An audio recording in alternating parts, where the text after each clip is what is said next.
Welcome back, everyone, to Wednesday night sessions. You might be watching this on a Wednesday. You might be watching it on a Saturday. I don't know. That's the new world for us. You do it when you want to do it. I am your host, Mitch Nobis, coming to you from Farmington, Michigan. I always like to start off with a shout out. We are sponsored and hosted by KickstART Farmington, our local arts organization. Thank you to Dwayne Hayes, the director of that group, for getting this whole ball rolling. And joining us today, I'm excited about this, is Monica Prince. One of my favorite poets from Twitter. I find that my writing world is pretty much all on Twitter these days, and she is one of my favorite people to follow over there. So I recommend that. Like usual, I'm going to toss it over to Monica to introduce herself and do the reading, and then I'll reappear afterwards, and we'll talk a little bit of writing shop for a minute. And that's that. And then you'll get back on with your Wednesday or Saturday night, whichever it may be, or Tuesday, Monday, whatever. Time means nothing anymore. Time means nothing. All right. Monica, thank you so much for joining us. We are thrilled to have you, and I'm going to pass the baton over to you. Take it away. Absolutely. Thank you, Mitch. I'm so excited to be here because if this was the regular world, there was no way I would be in Michigan because I'm in central Pennsylvania. I teach activist and performance writing in Selinsgrove, Pennsylvania at Susquehanna University. It is fabulous and very fun. I do it mostly through poetry and choreo poems, which are choreographed series of poems. In addition to all of that, I'm also an editor. I'm the managing and acquisitions editor for Santa Fe Writers Project. And I am the former poetry editor for Porcupine Literary, which everyone should follow because we publish poems and short stories and essays about teaching, which is wonderful and important because I think everyone should read more about teaching. Do I do other stuff? I do a lot of other stuff, but that feels like enough. So I'm going to read 3 poems for you. So I write choreo poems. So choreo poems are a choreographed series of poems that include dance and music and live art, sometimes parkour and yoga. So I'm going to read a couple of poems from my latest choreo poem, which was published this past April, called How to Exterminate the Black Woman.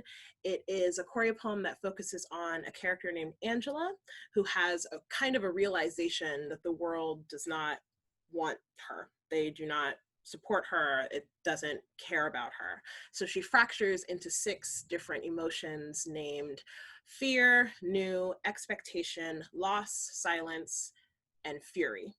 And all of those characters interact throughout the show, trying to get Angela to be put back together. So I'm gonna read one of the first opening poems of the show, and I'm gonna read another poem that shows up later on in the show, and then I'm gonna jump back in time to my previous collection that was published last year. So that's what I'm gonna do. All right, so the first poem I'm going to read is called When Asked About Power, I'll Tell Them. And this is performed with all of the characters minus Angela on stage. When asked about power, I'll tell them. My mother said Black women live in fear, anxious, born that way. Brand new bodies full of panic, constantly expecting the worst. Never taught differently. Losing such vigilance begets our death, so we stay silent, quiet as it's kept, nursing our fury, hoping it doesn't kill us first. Hell hath no fury like a grieving woman, paralyzed by her fear of entombing her own child, maybe herself. The news uses Black bodies as jokes, target practice. You expect our hands to track every hashtag name we've lost? See us, broken in half, mouths open in silent wail. You want us to go away, want to silence our screaming bloodlines, our vocal cords stretched furious. Will you run when we become fire? Learn to fear flame like we've learned about rope? It's a new season to murder us. Display on a wall the unexpected trophy for only recognizing loss when it destroys you. Here we separate.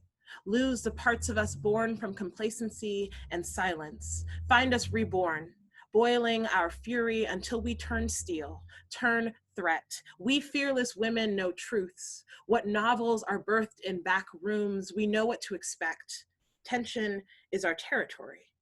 Expectation of rebellion should keep you awake. The loss of home, blood, family. Imagine the silence when we rise, glorious, dressed in the magic of this fury you tried to beat out of us, fearful of the day we'd wake up and claim our new names. Pay attention to this new insurrection.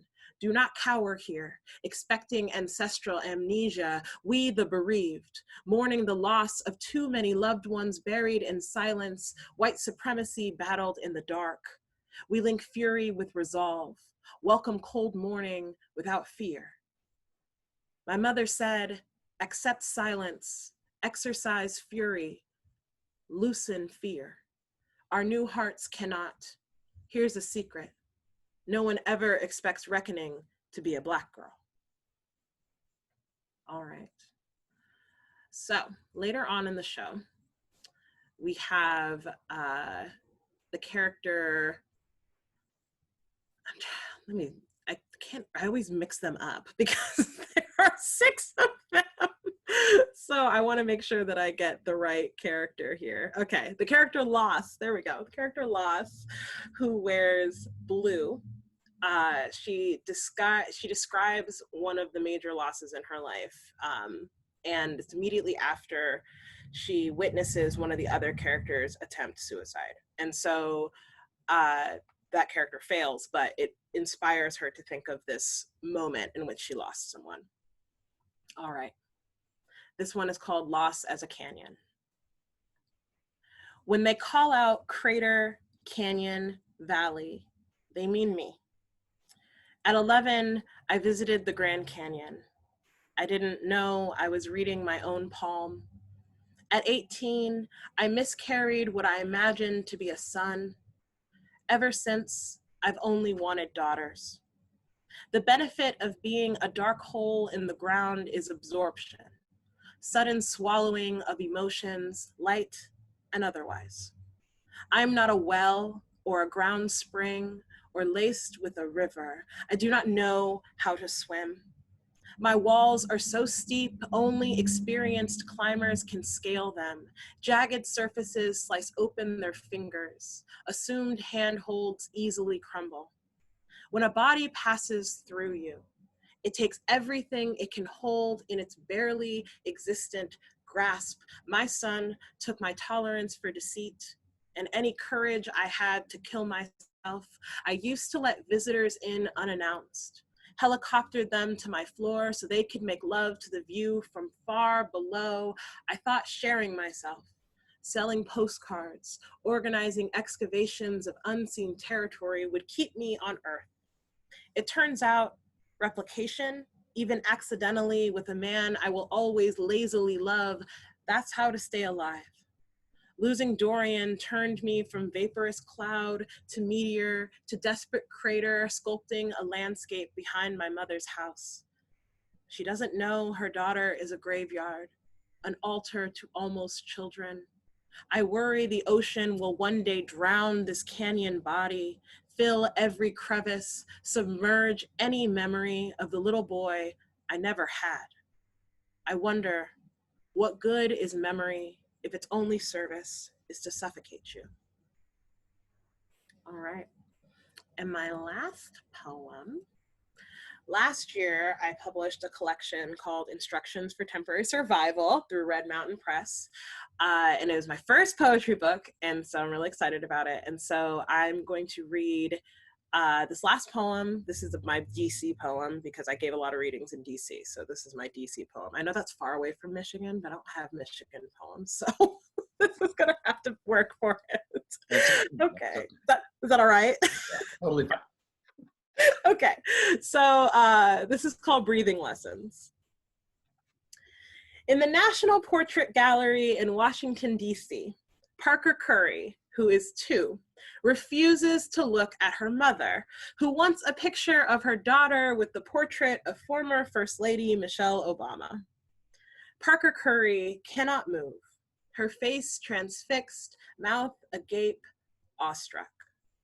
In the gallery, we wait in line for the Obama portraits, hung separately.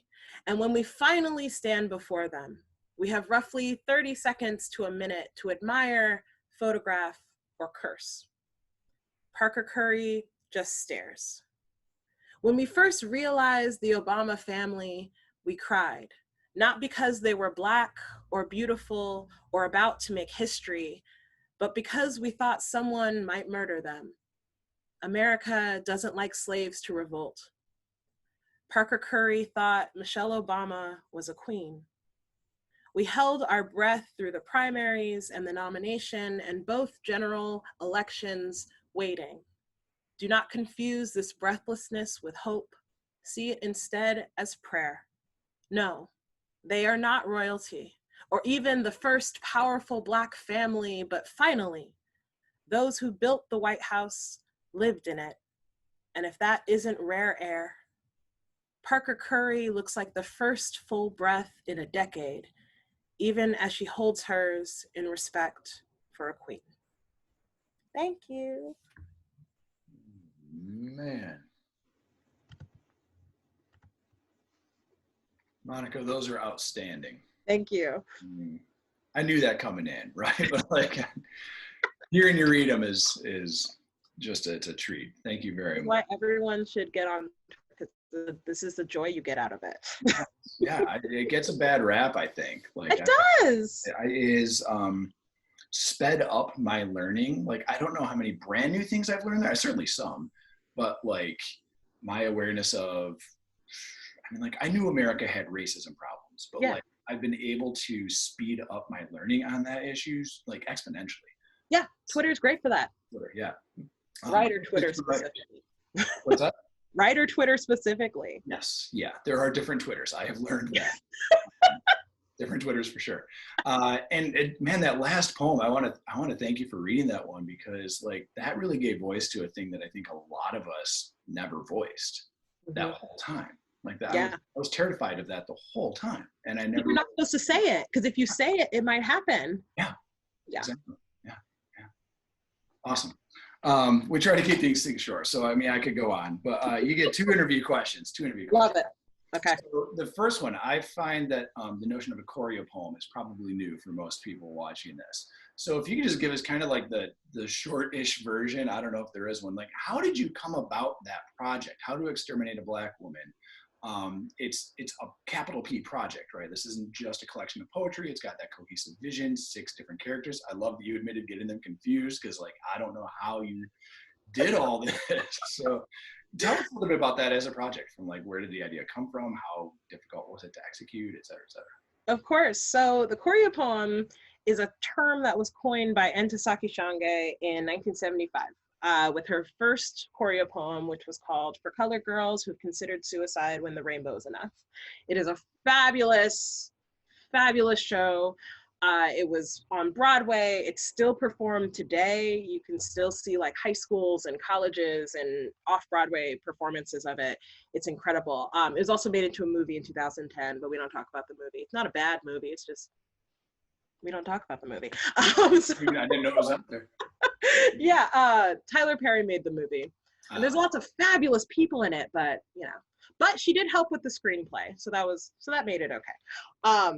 But so she wrote that show back in 75. It was a powerhouse of a show. Women were astounded, and it had a lot to do. The main reason it was so important was because it was about women of color talking about their experiences on a live stage, and they were dancing, they were singing, like it wasn't just about poetry, right? And it had a lot to do with, we're at the end of the show came out, we're at the end of the civil rights movement, which was largely dominated by Black men, which erased a lot of other people. It erased non-Black people of color, it erased women, it erased queer people, it erased immigrants. Like, even though there was a lot of work toward all of that, like it erased a lot of groups of people. And so there were a lot of shows and books that came out after the civil rights movement trying to illuminate the people who were not spoken of. And so I first read that show in 2008 when my sister made me read it. And then I studied it in college the whole time. And I just decided, I was like, you know what, this is what I want to do. I love writing poems. I love dancing. I cannot sing, but I still enjoy it. Like, I want to do those things. And I bet I could just do them all on stage. And so I spent a year researching and prepping to write my first choreo poem, which was called Confessions in Living Colored. Now it's called Testify. And then I wrote another one in grad school, and then I've just been writing them ever since. And so how I came up with How to Exterminate the Black Woman was essentially, it was 2016, the election had not happened yet, and a friend of mine got pregnant, and I could not understand like even fathom having a child during that particular election. I was like, this is because, you know, I haven't been around forever, but I was like, this will be my third election I'm allowed to vote in. Like, how are you making this major life decision right now? And she did not see it the way that I did. I was just wildly terrified. You know, the Black Lives Matter movement was moving through. We were like, people were protesting nonstop, and I just could not understand the decision to have a child during that year. And obviously a lot of babies were born in 2016, but still. So I was really concerned and scared for her. And I started writing the show out of this anxiety of feeling like, is that what I'm supposed to be doing? Like, am I supposed to be having children? Am I supposed to ignore this legacy of genocide associated with the Black community just because like I'm a woman, I grew up, aren't I supposed to have kids? So I wrote a lot of poems in response to that anxiety of just not knowing if this is something I want to be doing. But as I kept writing the poems, like this show kind of emerged in the way that I realized it wasn't me talking for most of the poems. It was clearly someone else, didn't really know who they were, but they understood my anxiety and they were able to distill it into different experiences. Like one of the characters is named Fury. She wears red. She talks about just like all the injustices that have been done to her. And she's kind of one of those people who's reacting as like the stereotype of the angry Black woman. And then there's another character named Silence, who is someone who's like really passive. She like lets things happen to her. And the one moment she's active, it changes her character for the rest of the show. And so as I was creating the show, most of the characters came out of the Sistina that I read first. When asked about power, I'll tell them. The repeating words are all the names of the characters, which is expectation, silence, loss, etc. And I wrote that Sistina first before I wrote anything else. And I was just like, oh, wouldn't it make sense if every single line was read by the person who says their name? So all they're doing is saying their names through the whole thing. And I was like, oh, those are the characters. Like, that's who it's going to be. And so that's essentially how the show came to life. It started off as just a practice of writing Sistinas nonstop, which is a poetic form that uses 6 repeating words in an alternating order in 6 stanzas, and then it ends with a 3-line envoy, which uses all 6 words, 2 per line. And I have to say that because I feel like I say Sistina and no one knows what it is. Right, yeah, thank you. It's a French form, in case anyone's interested. And so I was just writing a lot of Sistinas because they're cyclical, you're repeating yourself, and I just really wanted to just put those on stage. And that's where the show came to life, essentially, was thinking about, okay, how would if I'm going to perform a bunch of Sistinas, like, what's the point? Like, what am I really trying to get audiences to understand? And it's essentially to understand that, like, the decision to have a child as a Black woman is not your own. Like, you're making that choice because you're trying to continue someone else's legacy, or you're trying to continue your own, but also so that you can hope that this is the child that doesn't end up a hashtag, that this is the child who doesn't end up on death row, like things like that. And there's sort of this hope that goes into making the decision to give birth as a Black woman in the US. And it's a difficult decision, but it's also frequently it's not yours. Like, someone else decides that this is what you need to be doing. And it's whether they get pregnant on accident or by force or even on purpose, it's typically a decision that doesn't belong to them. And so that's essentially what the show came down to. And that's how the title came about, was just like, how do you exterminate the Black woman? Because despite racial genocide in the US, Black women keep being born, like, people keep making them, they keep making history. So, like, it's actually impossible, is the idea. Very cool. Yeah. Yeah. Thank you for that explanation. Of course. This is a 2020 sentence, right? My copy of that has been stuck in the mail for like a month. I haven't gotten mine yet. So. I bet it has. Yeah, things that wouldn't have made sense, like if you said them in 2019, like, yeah, that book is still not arrived. So weird. I don't understand. Yeah, and now we're like, oh yeah, it'll show up in November. 2020, baby, 2020. That is so accurate. So accurate. Awesome. Well, I look forward to my copy eventually getting here and diving into it. Wonderful. Um, yeah, and your explanation, I love your explanation. It's sort of that this is another kind of ongoing conversation we're having right now. Is this like there's a chunk of our country who keeps saying stop making everything political, and there are a whole bunch of other people who are like, no, like literally everything's always political. Like we can't not think about the political impacts of things, and that's essentially the point you just made. I think it's a great example, one of the biggest examples of that argument. Like you know, some people can't pause political thinking. Yeah. When people make laws about your body, you become a political object. Yeah. And then everything you do after that is a political object. Like if there was a law restricting your right to vote, your voting is a political object. Like there's no way to divorce the two if someone somewhere is creating laws, policy, or regulation about your personhood. Yeah. And that's something that is really difficult for a lot of my audiences to understand, is that like they don't understand why all my poems are political. And I'm like, well, they technically aren't. Yeah.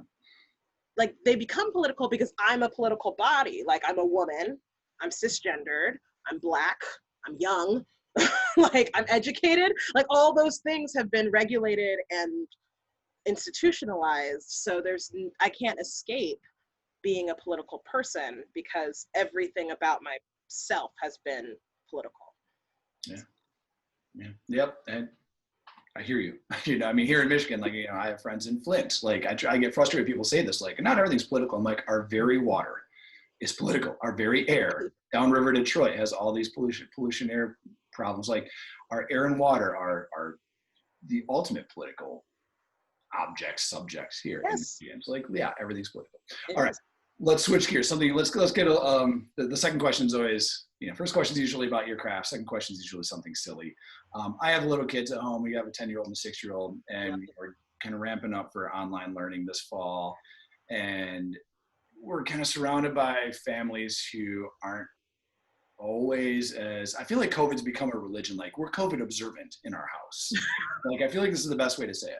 And we have some great friends who aren't, and it kills us. Like we're very actively parenting often. Like, well, different families do it different ways. And so this is a very long list. I was going to try to get away from politics. Our household has very often had this conversation lately of like, well, what do you miss from like the before times? And they're the obvious answers of like family. We haven't been able to hug grandma and grandpa. So my question to you is not those big, obvious, deeply meaningful ones. What's something kind of silly from the before times that you find yourself now 6 months into this pandemic deeply missing, like kind of surprised? Like example, I play basketball. It hurts me that I haven't been able to play a basketball game since March. This is silly because it was something I missed even before, like it's something I've missed since I've moved to Pennsylvania. I miss dance clubs. Like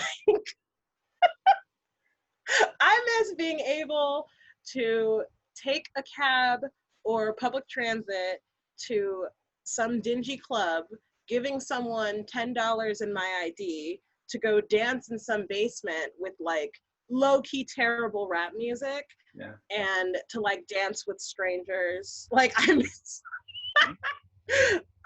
that. I've missed that since I've moved to Pennsylvania because I'm in the middle of the state and there are no dance clubs. I also teach college, so any sort of dance environment is filled with students who are my responsibility. So like I am in my house already. So I think that's a silly thing just because it's like I could have done that before. It just would have taken a lot of effort. But I do miss dance clubs. I miss being able to interact with strange people and then go back to my house and not ever think about those people again. But now it's like every person I interact with is like a potential threat. And so it's a scary experience. So I do miss that. I miss that. Our little town is doing its best to just keep everyone safe. But you know, it is a religion. That's something I've noticed. It kind of feels like it, yeah. The people who refuse to wear masks, the people who refuse to socially distance. It's funny mostly because so on our campus, which is like basically attached to town, like there are so many strict regulations, and there are so many like swift and severe consequences for not following them. Like it's kind of scary. Like we're allowed to call like public safety on students who refuse to leave our classroom when they're not wearing a mask. Like it's like a whole thing. Yeah. And I'm like, wow, okay. Like it's really scary, but I think that's mostly the thing I miss. I miss going out and dancing and interacting with strange folks, and then never having to interact with them again. So yeah, that's a 100% great answer. Thank you. I mean, it's impossible to forget yourself right now, right? Yes. Like, that's what dancing is about, is like just getting yourself into a state of flow and getting out of your brain for a minute. Good luck getting out of your brain in 2000. Exactly. Like I miss live theater. I miss giving readings in person. I miss those things too, but like I mostly just miss the like weird thrill of dancing with strangers and then never thinking of those people ever again. Yeah. And I think that's just because I've always wanted to just always live my life like that. So I don't know. I'm kind of hearing a poem here, Monica. I think you got a first draft going. Probably. Yeah, that sounds right. I should do that. Put it on the list, right? Yeah. Yes. All right. We're actually going to run out of recording time here in a minute. So you're good. Well, thank you again for joining us, Monica. Outstanding poems. And to all of our viewers and listeners, you heard her shout out a couple of books. Track them down in the internet. Go support your favorite writers. Get those books in the mail. They will come eventually, I promise. Yes, they will. The mail is not going to fail us. They've been kneecapped, but they're going to get them to you. Yes, they will. Yeah, I believe that. So thank you again for joining us. To our regular listeners, we'll catch you next time. And thank you very much for tuning in.